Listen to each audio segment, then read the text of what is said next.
Thank you, sweetheart. Touch more.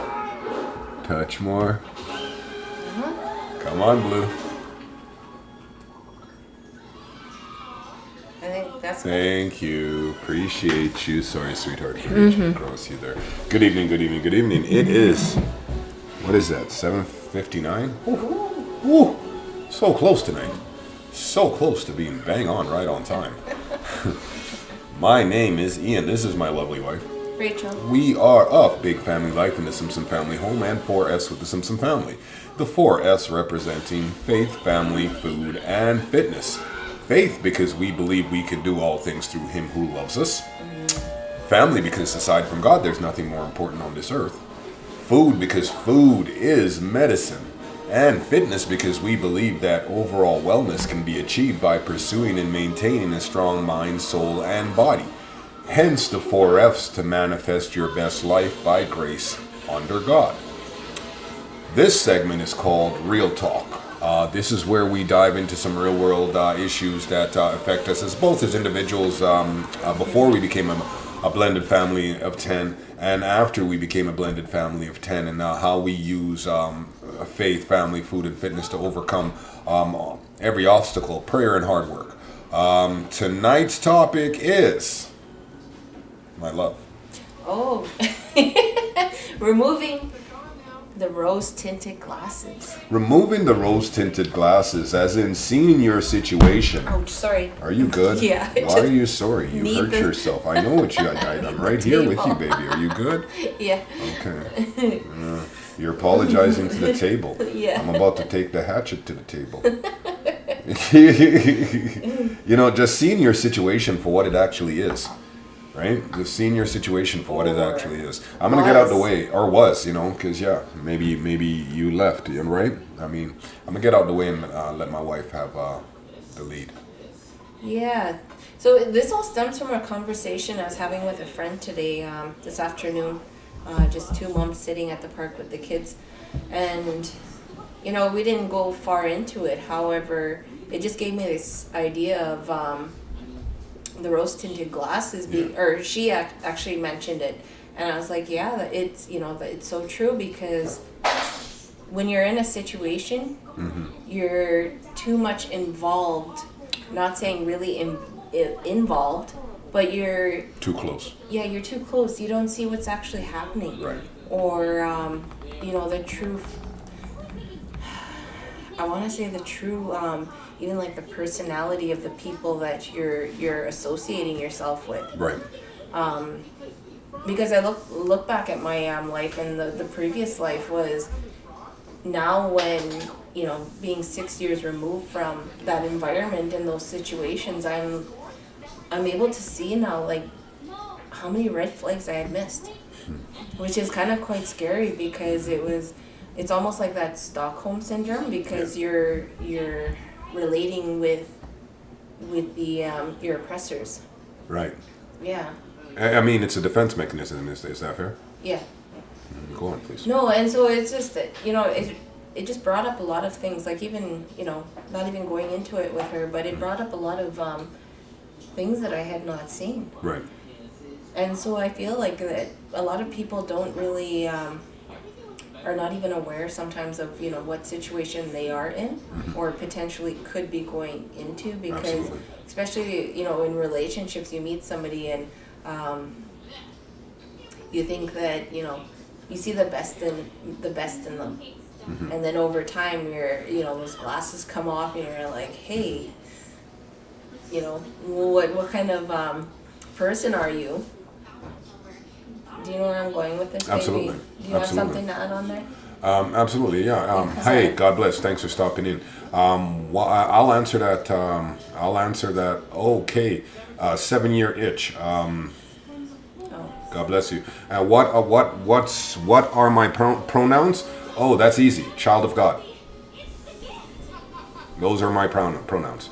Child of God, all day, every day. And being that I'm a child of God, and I don't have to put myself inside any one box, I can be accepting of every and anyone, and love you for being a child of God, regardless of what society might say, regardless of if there's a stigma associated with whatever your proclivity might be or your choice in life may be. I don't have to be confined by societal dictates, if you would, because I'm outside of that. I've stepped outside of it. I just identified as being a child of God. And so I can love other children of God indiscriminately. As long as you identify as a child of God, I can love you. I don't have to dislike you because I am, for instance, just as an example, not to point the finger at anyone, just as an example, I don't have to dislike you because I'm Protestant and you're Anglican, right? And that's not to point the finger at anyone. No judgment. That's just me. I'm just saying that child of God. That's how I identify. And I do that intentionally so I can love all other children of God, regardless of how they identify. Go ahead, please, sweetheart. We're talking. Yeah. You were actually speaking. Yeah. So, can you expand on that 7-year itch, please? Because I think I know what you're saying there. However, I don't want to assume. And with staying in line with the topic, which is to just taking off the rose, just to actually seeing your situation for what it actually is. And sometimes when you're in, not sometimes, I think it's fair to say that. I think it's fair to say that every time you're in a situation, if it is not a healthy situation, you are too close to the situation to be, what's the word I'm looking for? Discerning. To be discerning. My lived life experience suggests that I was in a situation for 25 years, and now that I am how many years removed from my personal situation, roughly 7 years removed from my situation, right? The difficulty that I'm having now, and thank you for this, because I'm somewhat slower than my wife. I really am, and I am, yeah.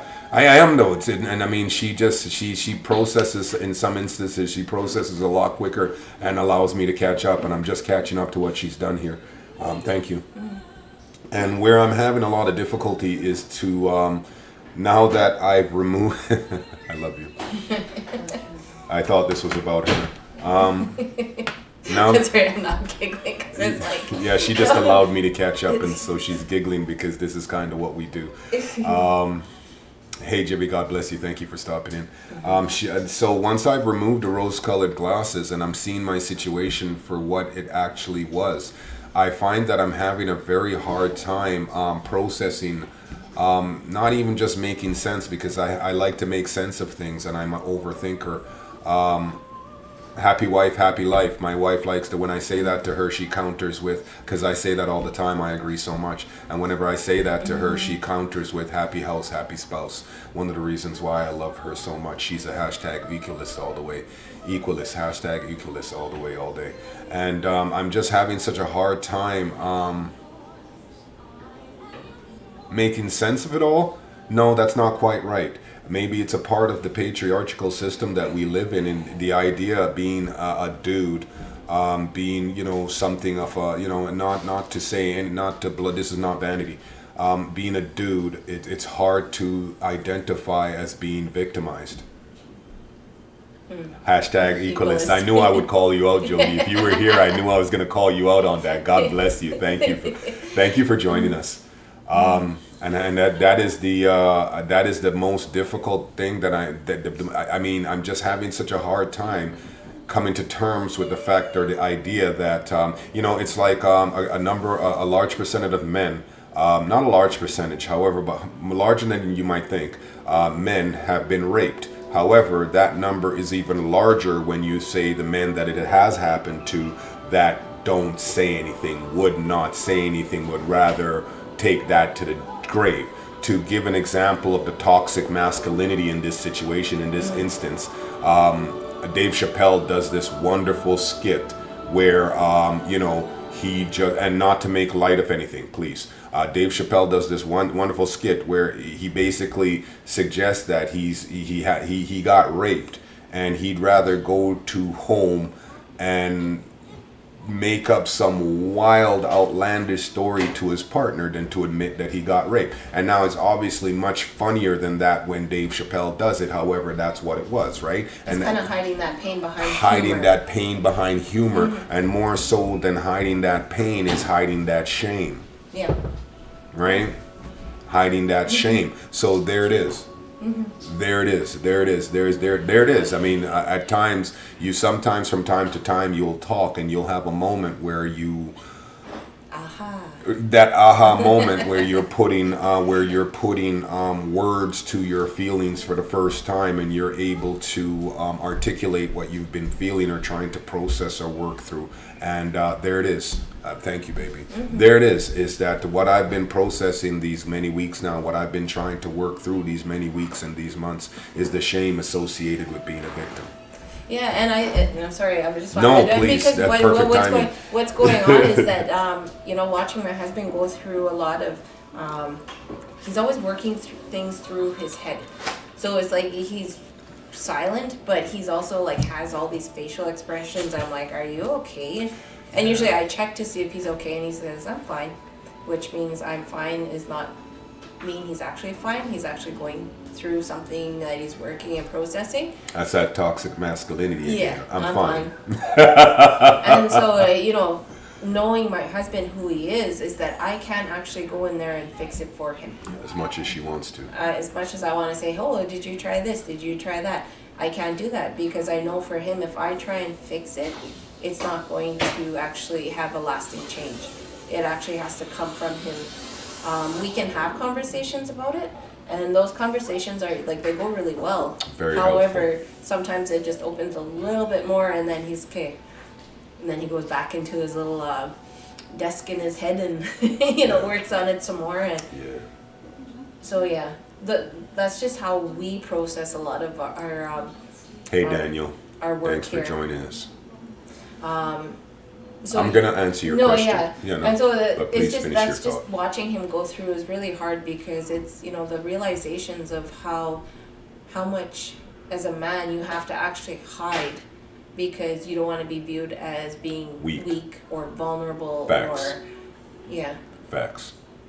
Emotional processing is like a computer. It is. And some computers don't actually process as well as others. So some just take longer to actually work through. God bless you. Thank you for stopping in. Go ahead, please. No, I was just answering. So it just sometimes it takes longer for things to be processed. And that's what I think you guys are on the same path there. Yeah. The bigger the decision or the bigger the job, the longer it's going to take to process. Yes, absolutely. And I mean, my wife being such a respecter of persons. Hi, good evening. God bless you. Thank you for stopping in.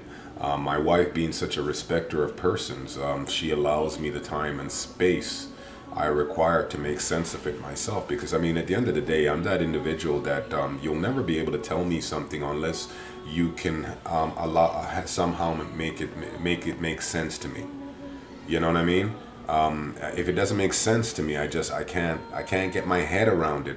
And a lot of things that don't make sense to me, I end up, I'll put it through my own processes and my own lived life experiences. And, I'm ultimately just accepting another person's truth, the one that just makes the most. Gravity, for instance, I've heard that gravity was proven by observing how atoms react in a solar system like however many million light years away. And to me, that, I can't wrap my head around that, so I'll just either accept what the accepted theory is or not. And for this case, I accept however, I can't know unequivocally because I don't see it. I have to see it for myself to say that I know unequivocally.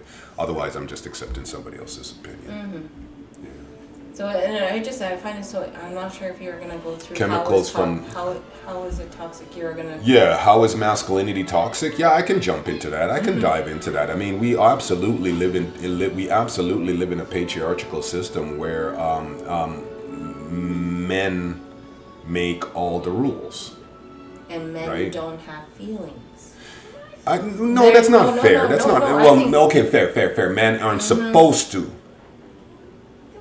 be emotional, right? We're not supposed to be. If anything, we're supposed to be like what is his name there from Star Trek? The Vulcan there.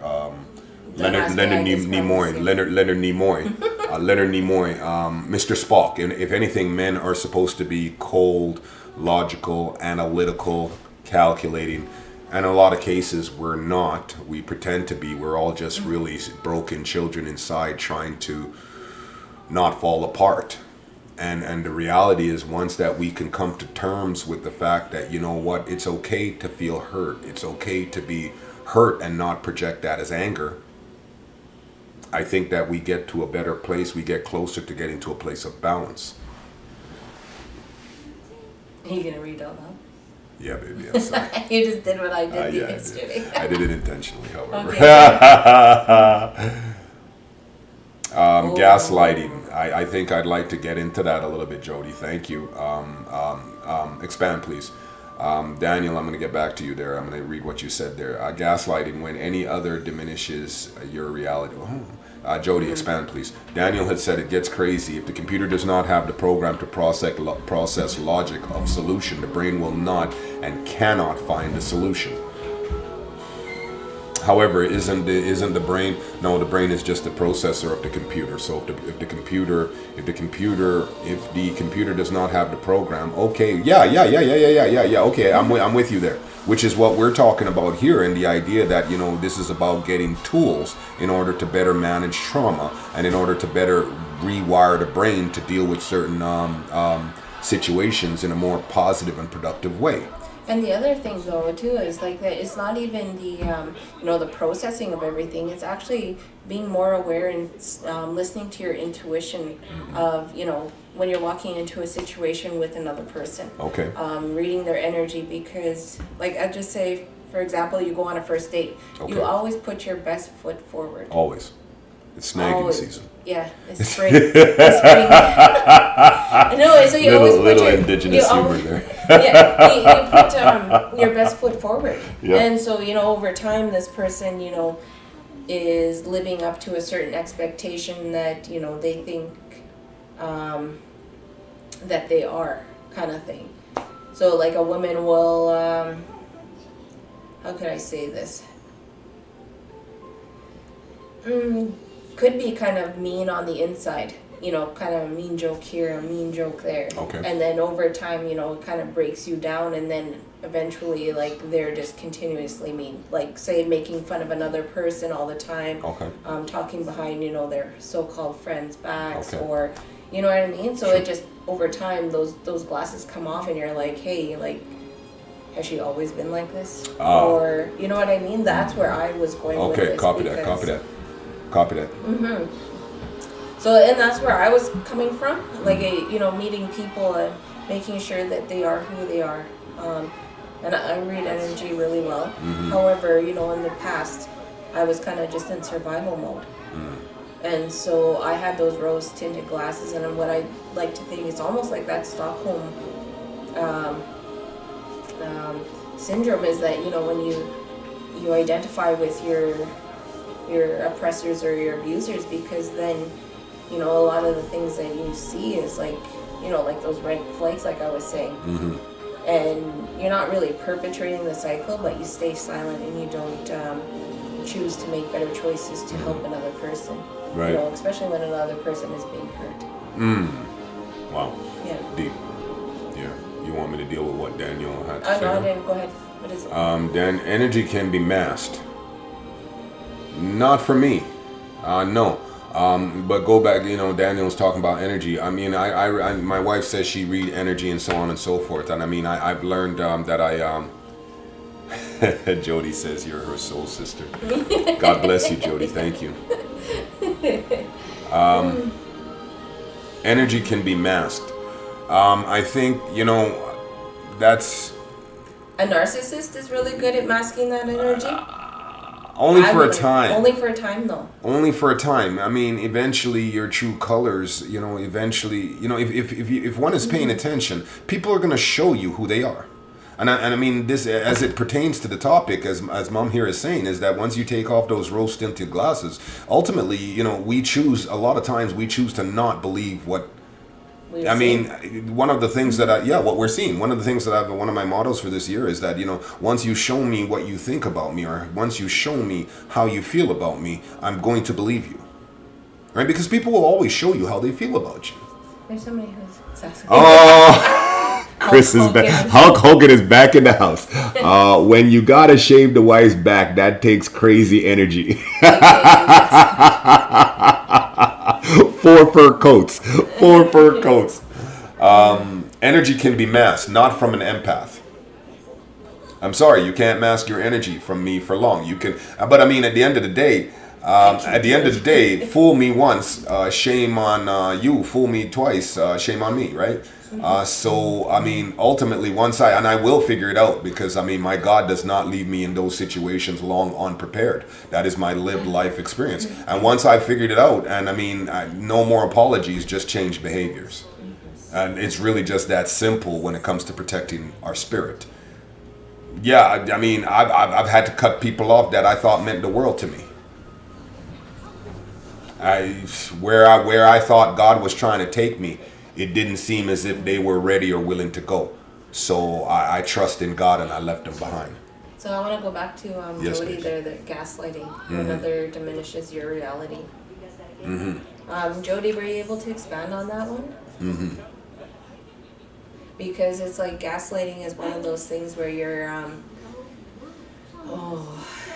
always have examples, but when it comes to actually saying, When you're in the moment, it's hard to pull on it. I'm drawing blanks in regards to that, because it's like diminishes your reality. So hopefully you want to scroll down.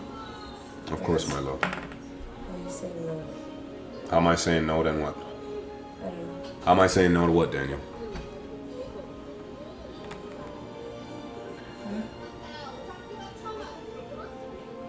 It says that Chris said, I lost my sister, my mom, my 2 friends, and my brother 3 months ago. God gave me energy to survive. God bless you. And I mean, yeah, that's tough. Yeah.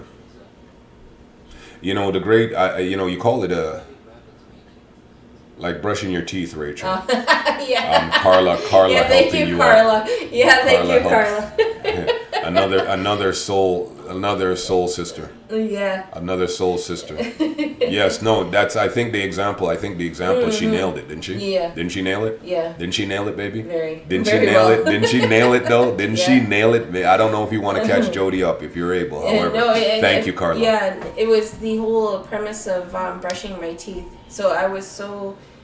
I'll get back to you there, Daniel. Recently, it was like brushing my teeth was actually a scary thing because it was used against me. Yeah, there we go. Yeah, hey, soul sister. And so it was used against me as a manipulation, a tool of manipulation. My own personal hygiene in that matter was, I came to question myself because it's like, yeah, I want to look after myself, but then on the other hand, brushing my teeth became this fear of, because I was told that, oh, are you brushing your teeth because you're gonna go meet somebody? Are you gonna be? So it was always, it was just really hard. However, I'm working through that. Appreciate you, Hulk. God bless you, man. Thanks for stopping in. Sorry, no, go ahead. And so gaslighting in that form is that tool of manipulation is really, it does steal your energy. Absolutely. It just drains you of your energy. And so, and that's why, removing those rose tinted glasses, because I didn't have the terminology back then as to what I was experiencing. And then now when I look at it, it's like, wow, I really went through that, or, that person actually did that. Like, that actually happened. Shooting an animal for no reason. And I seen it happen, but out of fear you don't speak. And the people that were surrounding, it was a normalized behavior. And however, when you look at it now, it's like that person has an actual because they say if a person can actually shoot an animal or hurt an animal, they could actually hurt a human being. Right. So it's now it's like a fear thing. Carla, there's never a dull moment in the Simpson family home. The kids are watching Over the Moon. Over the Moon? Yeah. And if you haven't watched it, watch it. It's great. Netflix. A great kids movie. I mean, it's just, we like movies. wholesome movies. I can't. I haven't found anything wrong with it yet. So, and then once we find something that the kids are able to watch, then they go all in and they'll watch it all. Yeah, sorry. Yeah, I mean we don't stop the kids' life for us to live our life, right? What's that, baby? Wonder Park is another fantastic movie. However, now that the movie's done, can we just turn that off, please? Because it's bedtime right away. And let me tell you real quick how the kids like to watch movies now. And Justice really came in and he just fit right in here. They watch movies. Baby, please. Shut it off. Yeah. She's still watching. Yeah. Us. No, she was spaced out there for a second. Can you repeat what you said about killing an animal and killing a person? Absolutely. Yeah, I'm gonna take a back step. No, to me, it's like if somebody can actually kill an animal, they have. Oh, we love that movie. Yeah. No, not hunting. It's not like killing a deer, to feed your family. It's actually killing a dog that belongs to somebody else. You just walk it out to the back and gunned it down. Yeah, because that person was not going to eat that dog. That's not hunting. That's not hunting. That was out of anger and. It was a retaliation plan? Retaliation, yeah. And so that's what I'm talking about. It's not about hunting, killing an animal for food. It's actually, or even for sport. It was actually killing a dog. It was just retaliation. Somebody else's pet. So that's what I was talking about. And what she had said, Cousin Di, is that if somebody can actually do that to an animal, then it's not much of a leap to be able to do that to another human being. I don't know that I have it in me to be able to execute an animal. I don't know that I have that in me. Yeah, I speak on hurting animals. Yeah. Or killing a somebody else's pet. Mm-hmm. And the difference is a deer is something that you're going to eat, and you're going to use every part of that animal to give thanks for the purpose and to release the soul. But a dog that you just shoot that belongs to somebody else is next level. Killing is killing. I mean, that's an opinion. Mm-hmm. I won't say that you're wrong. However, it's an opinion that I don't agree with. Hunting is a way of life for hunting people. Is a way of life. Mm-hmm. Hunting is a way of life for indigenous people and for people that came up on the African continent. It's how you survived. For sport is killing. Killing for sport is killing for it's still killing. However, there's killing out of necessity and there's killing out of outside of necessity. Killing for pleasure, killing for retribution, killing for sport, killing for I think that there's a difference when you kill because if I'm a hunter and I hunt and even there's levels to even hunting because certain hunters will use every part of that animal and God bless you, more power to you, and others just hunt for sport. It's still killing. The person is the animal is still dead. The animal is still dead. Yeah, however, intent, I guess what I'm talking about is intent. Intent matters. Intent matters.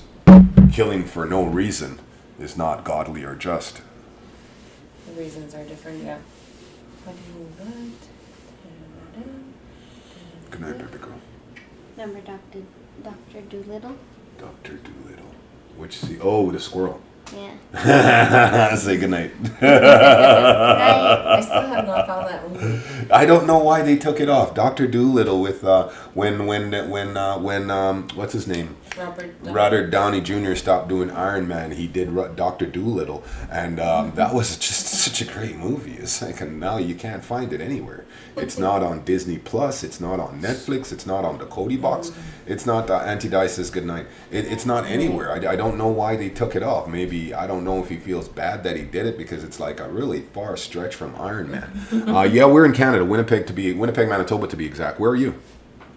And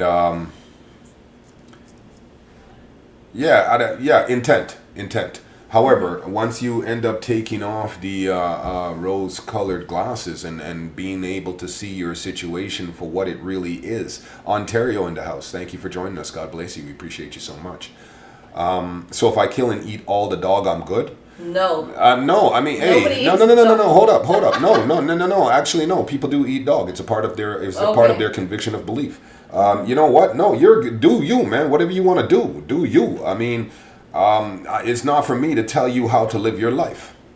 I choose to live my life at a higher standard by the standards of God. I choose to believe that there is a power higher than just myself. That is my choice, and I go into that eyes wide open. I mean, there's no expectation that just because God bless you both, we received that. Thank you. God bless you. God bless you. We received that. There is no expectation here that just because this is the way I choose to live my life, that I expect others to follow my example or to follow my lead. I mean, do you. Whatever makes you happy, man. Whatever makes you happy. Do you. My God kills people, yes or no? Does my God kill people? Well, many parts of Asia, dog is food, and that's in many parts of Asia, dog is like, but in my culture, it's part of the staple. It's a part of their diet. I mean, it's there's no judgment. Judgment is not mine. The Bible has said that God's word has killed many. So the short answer would be yes. I mean, and if you want to talk about the duality of God, God moves in mysterious ways. Facts. Thank you for that. Appreciate you. His wonders to behold. If you can't have a conversation about God, a truthful conversation about God, unless you are willing to admit that there must be a duality to an all-powerful, all-knowing being. That there cannot be evil unless He allows it, and it's or she. Yeah, I said that. Hashtag equalist. I don't know. I have no conviction of belief there. I just know that it is a power greater than myself, and I live to serve it. I'm not opposed to the idea that God is feminine. I'm not opposed to that. How is it that we're able to attribute a feminine or a masculine to a being that's all powerful? That kind of doesn't make sense to me, because I mean, if the being is that much more powerful than us, or much more beyond us, why are we attributing? And I mean, I know the Bible says that we were made in His likeness, in His image. However, His ways are not ours. And I mean, it's not for me to try to understand the workings of the mind of God. I choose to accept that. I choose my conviction of belief. Oh, what does that one say? Which one, baby? What time is it? Is that what it says? Yeah, what time? Game time. No, I'm kidding. It's 8:30 p.m. There's a little here. bit of coach still left in me there. What time is it? 8:30 p.m. in the p.m. here in Winnipeg, Manitoba, Canada. What time is it where you at? No, and with Daniel, I just want to say, like, what I was talking in the context, I'm not going into the duality of anything. It's more that there was wrongness in what this person had done. And being where I was unable to say anything, and looking back now with, taking off my rose-tinted glasses and seeing these people for actually who they were. And that's what we're talking about, not about duality or if killing is good or anything. No, in this situation, killing was not good. No, and yeah, absolutely. Well said, sweetheart. Well said.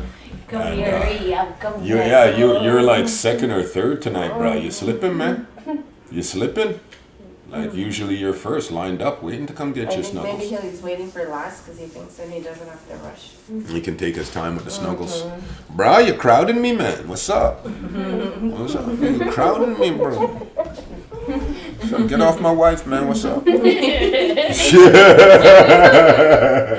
that my toothpick? That's mine. That's mine. You sure? Yeah. That's a bunch of mouthwater juice. Mouthwater juice. Say that for later. You're gonna be thirsty in bed, so you don't have to get out the top bunk. You can just, sustain yourself on the mouthwater juice. Hold that. Good night, my I'm boy. bringing my water Love to you. bed. Huh? Bringing my water to bed. No mouthwater juice for me. No mouthwater juice for you at night. You know that they say that over the course of your life you eat like X amount of spiders, but I heard that was debunked. Like you eat like 5 or 50 spiders or Do something. you sleep with your mouth wide open? I mean, from time to time I've woken up on my, wake up. Mouth is Well, open. that's because that spider. That spider, that spider is what woke me up. It's stuck in my throat. Good night. Love you. I think something happened to the thing again. Remember how it went? Yeah, funny? it resets and yeah, that's fine. That's fine. Yeah, It's fine. it's The chat just kind of rearranges it. rearranges itself every rearrange. once in a while. I don't know why. Oh, it does for that. me it's 9:30. Yeah, it's Oh, you 9:30. read it? So no, that's Ontario time. Yeah. Yeah. Yeah, I think you're 1 hour ahead, and like on the other coast, all the way over to BC is 2 hours behind. Okay. Yeah, and then Nova Scotia is like an hour and a half, which is weird. Why is it half? I don't know.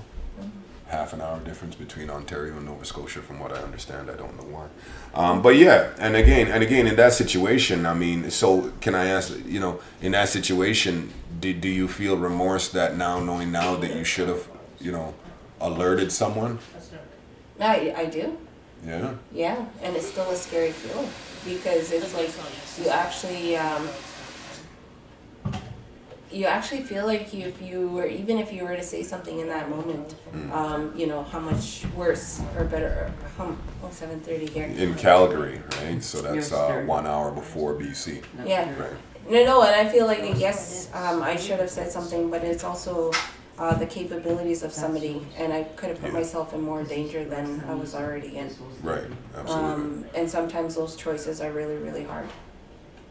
Those choices of, doing something, but also putting your own safety at risk. I mean, to be honest with you, I mean, I'm just trying to put myself in that situation where, I spent years, in Jamaica. I've spent some time on a farm and so on and so forth. However, I never experienced anything to recollection like that. Like, I can't imagine, sitting there 1 minute and then, hearing a gunshot and the dog is no more. And I mean, as a child, I heard gunshots. I mean, we live we live in Tivoli Garden for a time in Jamaica, and that's not the best area. And I remember, I have a memory that there was this a great big zinc fence, like a great big zinc wall, a separation, a divider, if you would, between one side of the city and the other side of the city, or the other side of the street, and there was a gate that you pass through. Or so I don't know if this is real or not inside my head. However, I have these memories, and I recall as a child that there was usually gunshots coming from the other side of that.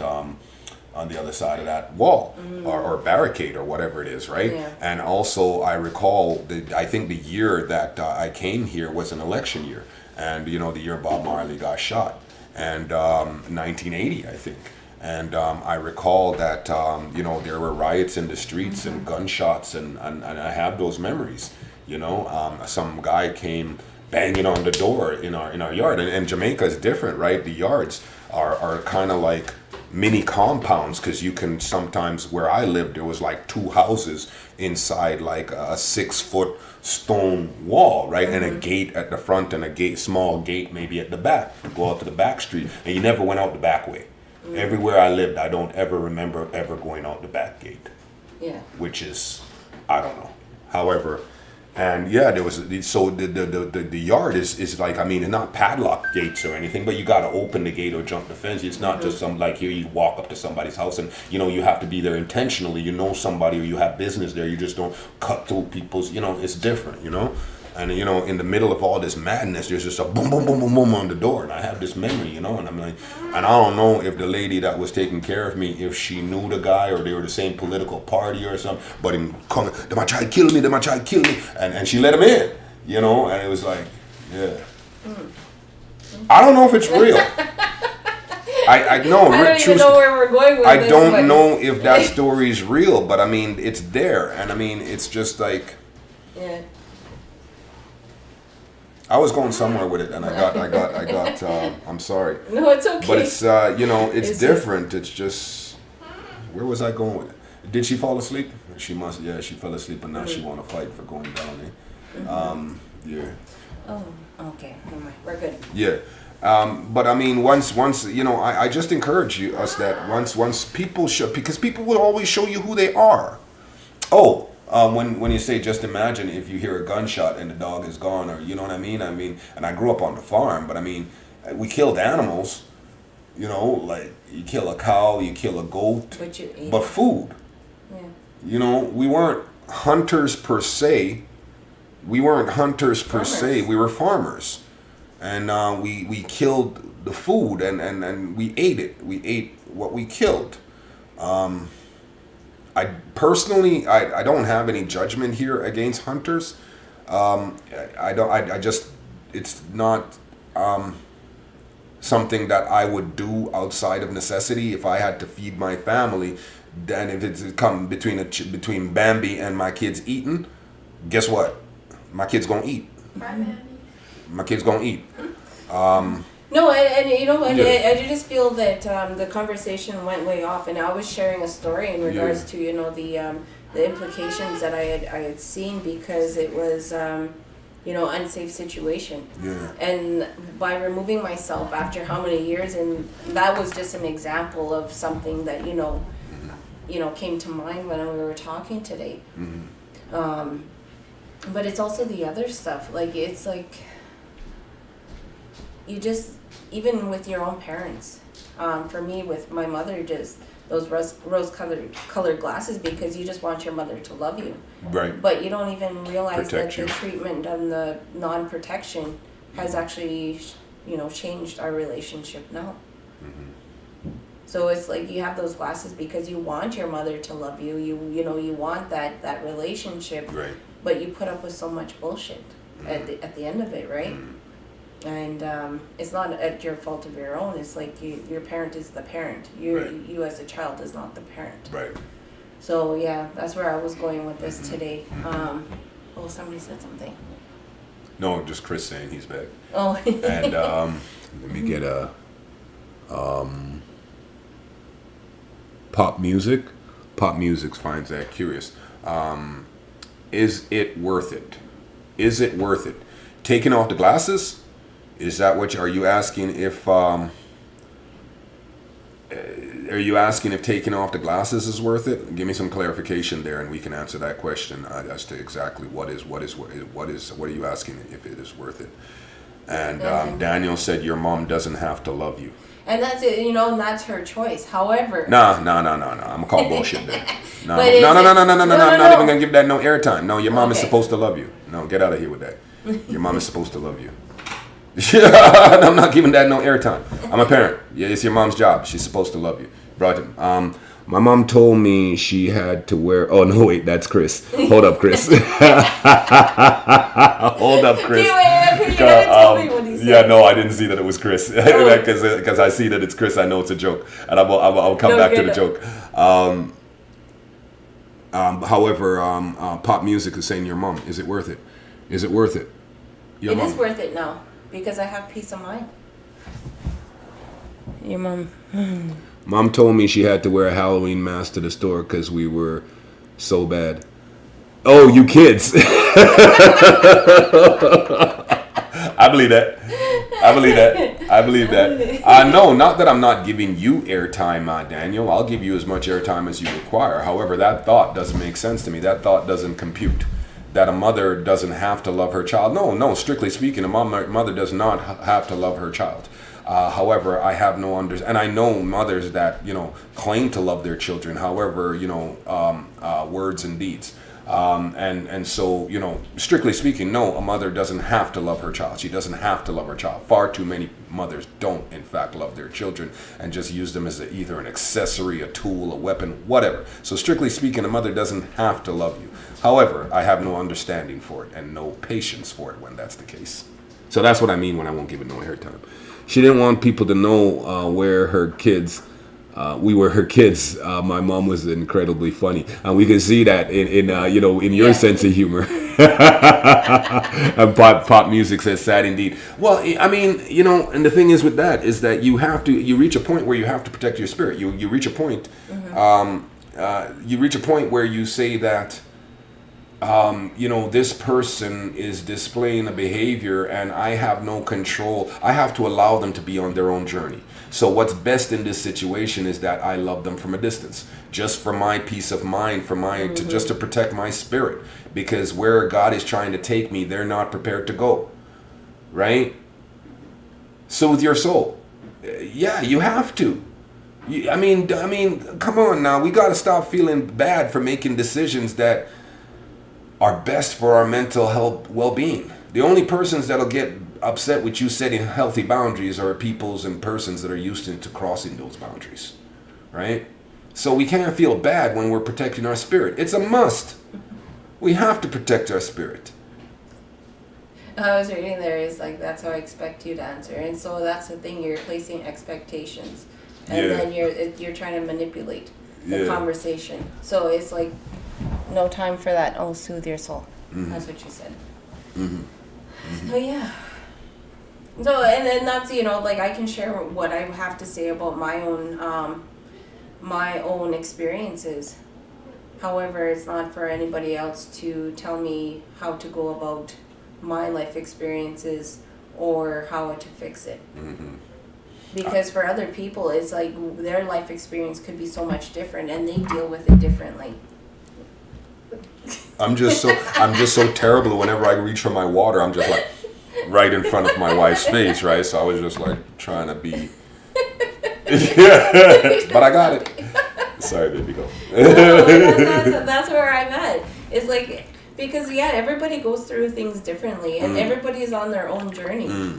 So if I can just say, hey, this is how I feel, this is what I've seen, and I'm not asking for, an opinion on how moms are supposed to love their children or not love their children. It's just looking for communication in regards to, hey, if somebody's going through a similar situation, what do I see that is telling me, it's taking this. However, I do see what you did there, Daniel. Is see how it took 20 seconds to let logic take control. I do understand and say, you know what I mean. I appreciate it, and that's only because I chose to explain myself. What I meant when I said no airtime, I wasn't giving that thought any airtime. Just saying, it's just because I chose to explain myself. Free will, right? So that's where we are, and it's like the communication piece is like, latching on to one we went on to killing for so long when it was not even part of what you took the whatever Right. somewhere else. So for us it's like like I'm telling my story, either you're going to empathize with me or you're going to try and fix it, or emotional response.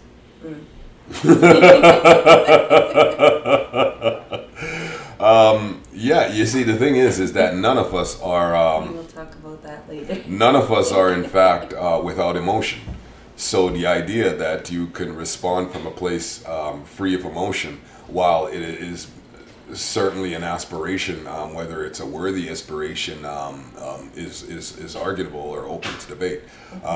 However, I rely heavily on my emotion when I communicate, and good or ill. My emotion plays a huge role when it comes to discerning right and wrong. Right?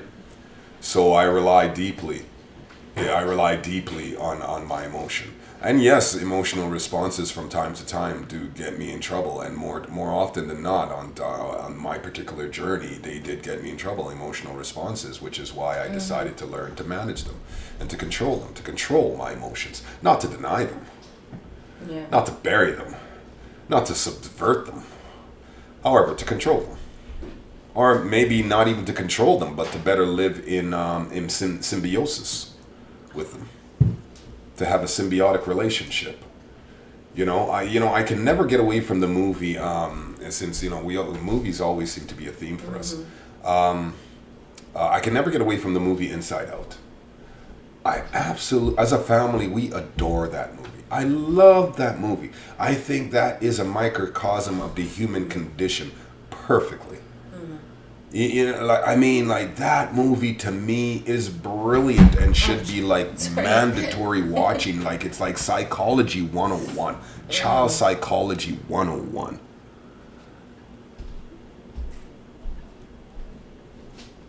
Someone said, Chris, why are you always clowning? I said it's free and it makes me rich. I think I dig it. I dig it. Because your humor is so refreshing because it's so above board, if you would. You know what I mean? We are family oriented programming, and I mean, you're here telling jokes and just cracking me up all day, and I can actually repeat the jokes. So God bless you. We appreciate you so much. We should make you a moderator. True story. Let us know if you're interested. So yeah, what was my last thought, baby? I don't know. I'm busy. Babe, Kicking the if you're table. not keeping track of what I'm saying, and I'm not keeping track of what I'm saying, what the heck? What the heck?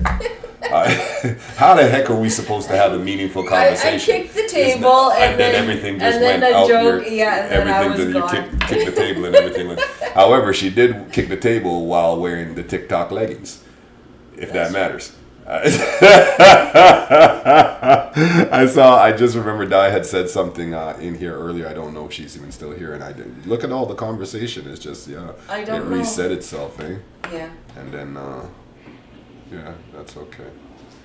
Yeah, so I mean, again, to and I think that we're getting close to wrapping. You know, and to bringing it back to where we started, the idea that, I mean, people will always people will all hey cousin Di is still here. She playing poker with Daniel now. Emotions are always a part. It's the only, displaying them in response is a different story. Yeah, right. The idea is to act and not react, right?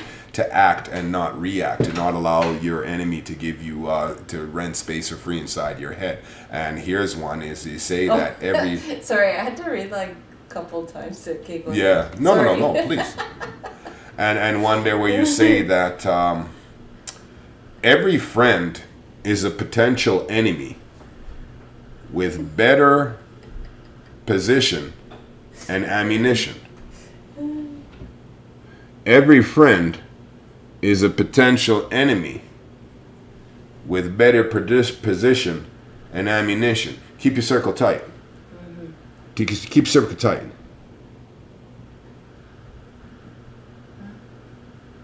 You know what? I'm gonna entertain that question because, I mean, I've never used a bidet, and the question is, do you only use toilet paper to wipe, or do you also use a bidet? The answer is I'm from Jamaica. I used to use an outhouse. So here's a story. I'm from Jamaica, right? No, quick fast. When you went out to the outhouse in Jamaica, this is how it went. Okay, you had what you call these heavy brown paper bags that flour, sugar, the staples come in.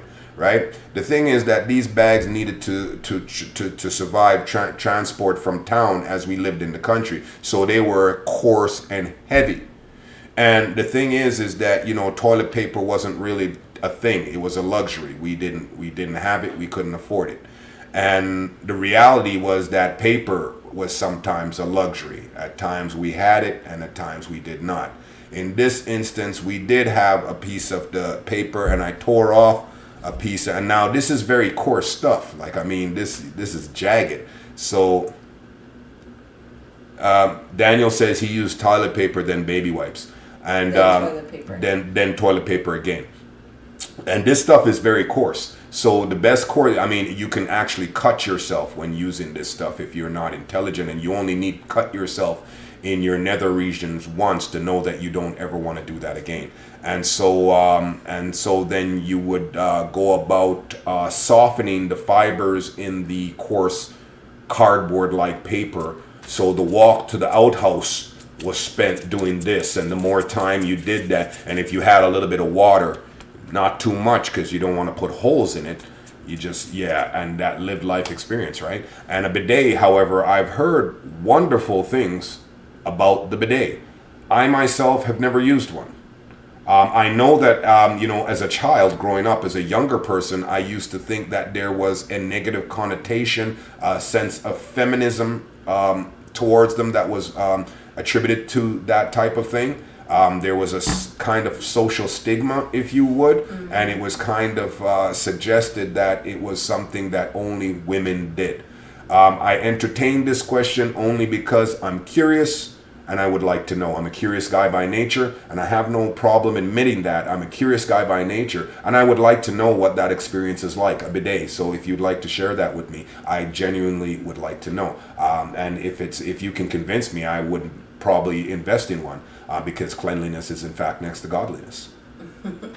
Daniel says, buy the attachment. He says it's nice. Spray the bum. You see there, right? I mean, right? I mean, to my way of thinking, again, and this conversation might be uncomfortable or weird. I don't know. It's something. I'm a curious guy by nature, and if you're not willing to ask questions, I mean, I'd rather ask if I don't know than to fake it until I make it. I'm not into that at all, or pretend like I know. I would rather ask because it's an opportunity for me to learn something and that's my journey. So yeah, I mean, to me that makes sense. Like a little spray of warm water. You're gonna say coconut water, like coconut. Oh, hey, shut her down now. Settle down. We can put some maybe a drop of essential oil in the tank or something to get some fragrance in there.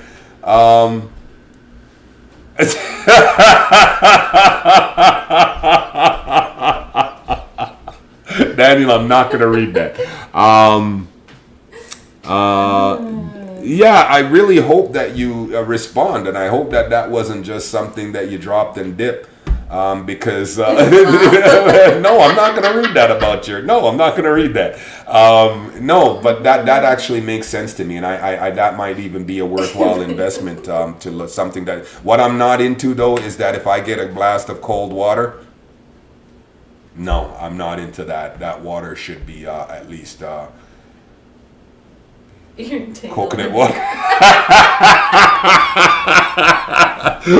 I have no entanglement with coconut water. Get out of here. I have no entanglement with coconut water. But no, that's something that I'm and again, there's that toxic masculinity possibly that suggests something like that is feminine. I love being clean. I'll shower 2-3 times a day from time to time. I mean, I have more skincare products than most women. True story. Christmas present coconut water. Yeah, we love coconut water. Yeah, unless somebody else got something else to tell me about a bidet, man, personal experience. Can I get one with heated water? Because I mean, it occurs to me that tank, if I'm getting an attachment, that tank is coming off the tank at the back of the toilet, and that water's not heated. That's just cold water. Would you rather marry Donald Trump for life, you get no money, or fight young Mike Tyson to the death? Yo, that's a no-brainer. Me and Donald gonna be hooked for life. That is a no-brainer. I will not fight a young Mike Tyson for any reason. I saw all his fights. I saw even the ones that were fixed. Even the ones that were fixed. The ones that weren't. I mean, no. And I saw I was at a friend's house and thought it was a water fountain. Chris, you're killing me, man. Chris, you're killing me. Chris, stop it. I've actually seen them because fight to the death. No, Daniel said he's going to fight to the death. He's going to fight Mike to the death. Good on you, bro. I mean, hey, yeah, you know what? That's your journey. As long as I can fight to my standards. Yeah, I mean, sure, that's your journey. Then do you, bro. Do you. Me, I'm not getting in the ring with I'm not a fighter. And however, I've seen those bidets, and in the older versions, it was a separate unit altogether, right? And no, of course.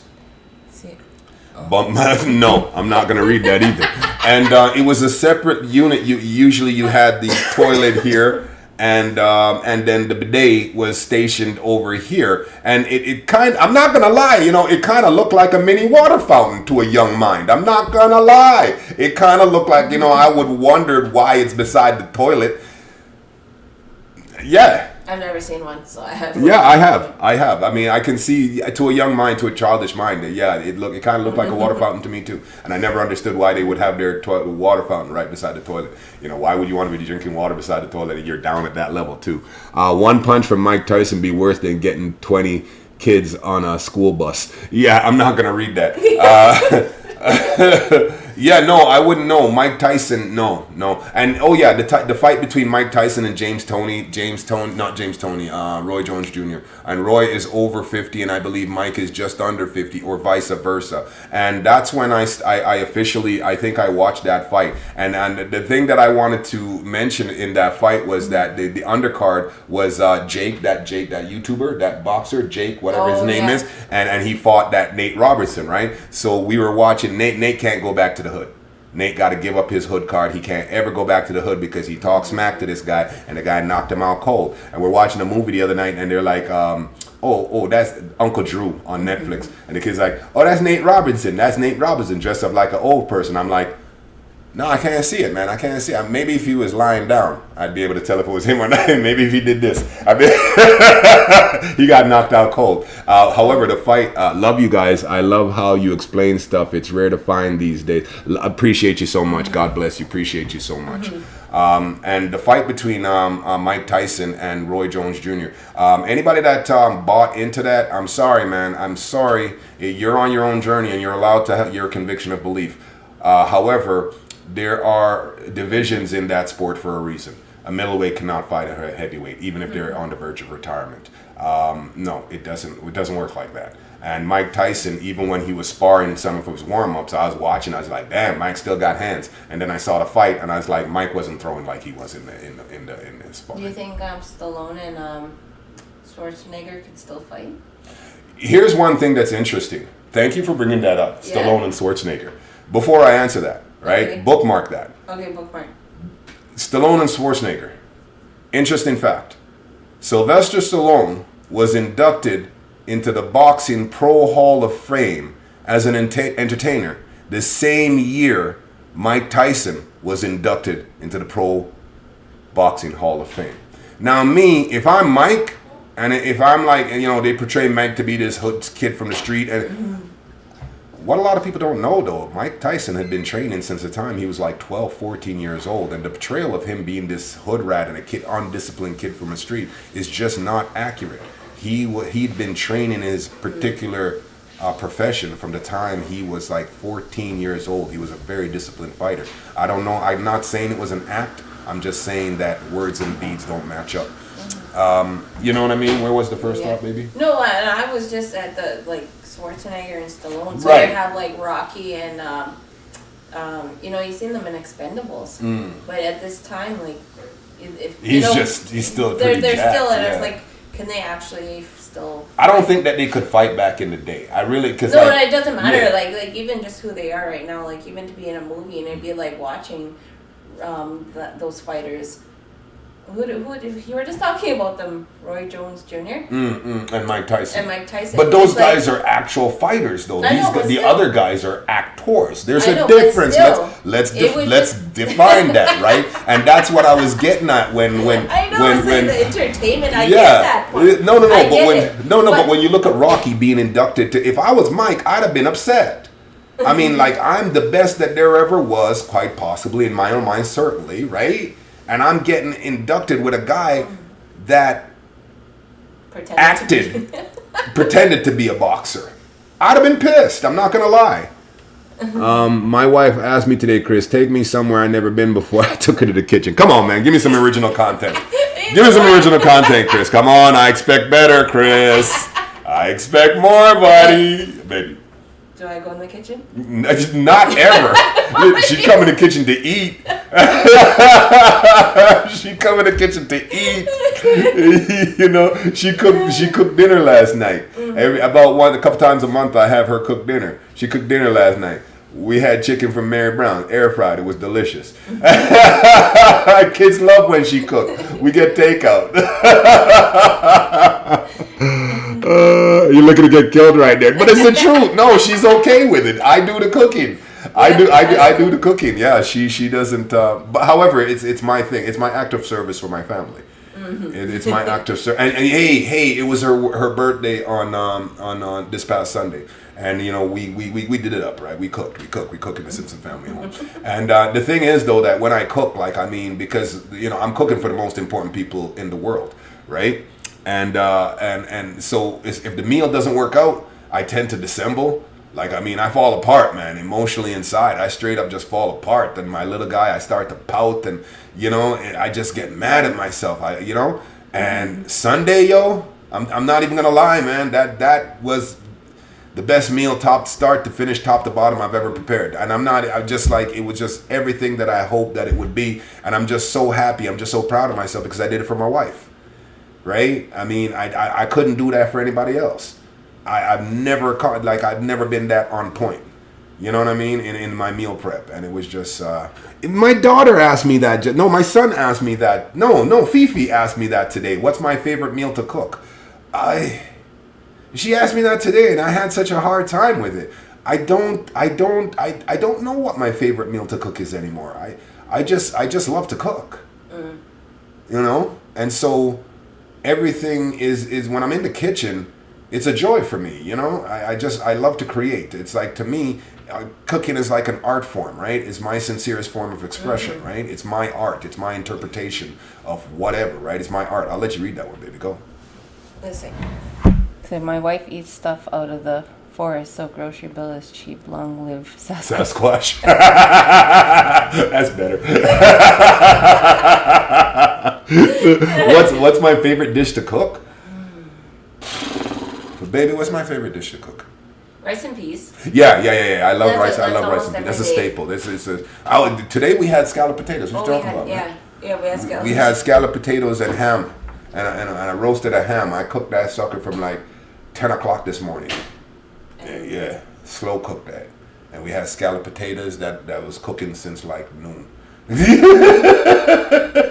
Well, if you got time, why not? Take your time and cook the food, and then vegetables.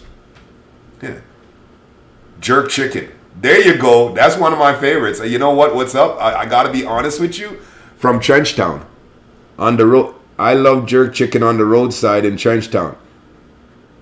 Chris, you're holding out on me. Chris, there's something you're not telling me, man. Trenchtown, what you doing in Trenchtown, homie? What are you doing in Trenchtown, man? Jamaica. Oh. What are you holding out on me, Chris? What are you doing in Trenchtown? You been? Yeah, that's great. I'm actually working on my jerk. I've started making my own jerk sauce, my own jerk spice, my own jerk marinade, and I'm really happy with it. It still needs some tweaking. Okay, music. Yeah, I guess. Yeah, that makes perfect sense. Yeah, that makes. Please give us more. Tell us something about yourself, man. Tell us a little something about yourself. You've heard so much about us. Tell us a little something about yourself. You're a fan of jerk. You music. I've been in the reggae industry for 21 years. That is very cool. You see, that trumps anything that I've had to say tonight. Go.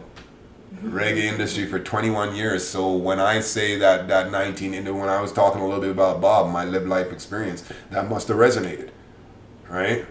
And I found it so interesting. I remember one day I was talking to one of these kids, these younger kids, one of these young Thundercats, right? That have an idea that they know music, right? And they were talking about younger guys like Biggie and rap. And I mean rap and whatever, it's fine. And he was saying the comment made was, yeah, man. Biggie is the greatest rapper, and I don't really, even back then I didn't really care about rap, so I didn't really have anything to really add to the conversation until he used a word that I found somewhat disturbing. I'm like, yeah, he's freaking legendary. I'm like, whoa, slow down. Slow your roll, son. What you mean legendary? What do you mean legendary? Because this kid had a career that spanned, I think, less than 5 years. Okay, and in his demographic, he is the man, and he was more, in the fact of the matter is, he was more popular. Death was the best thing that happened to his music, because death actually blew him up. His death blew up his record sales, right? So when you want to throw around words like legendary, you need to save those kind of words for artists like that have a little bit of longevity, that stood the test of time, you know? He has a line in his song that says, "Your best sounds like Sasquatch feet." No joke. Really? Heartbeat. Really? Okay. Who have you worked with, man? What are some of the groups that you've worked with? Some that we would know or recognize. One of the biggest groups that you've worked with. Share that with us, please, if you can. That's very, or is Heartbeat actually the name of a song or a group? That's pretty cool. So yeah, you can't just like attribute, like you got to have a little bit of longevity, you know, and it's not enough to have a voice. I kind of feel like you got to be saying something.